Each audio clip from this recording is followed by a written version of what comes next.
மங்களத்து வள்ளிதான் பின்னால பார்த்தா அவ கண்ணடத்து கண்ணிதான் இடுப்பு மட்டும் ஆந்திர கொழுப்பு நம்ம பொருடா தென்னகத்து வீதியில் திராவிடத்து செல்வி போராளே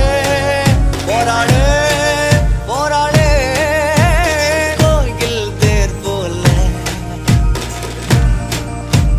தோத்தோ பாக்குறா பத்த வைக்க பாக்குறா தத்த நிக்கிறா நெஞ்ச தூக்கி நிக்கிறா தத்த பூக்குறா போகும் போத பூக்குறா தத்த வாங்குறா எங்க மூச்ச வாங்குறா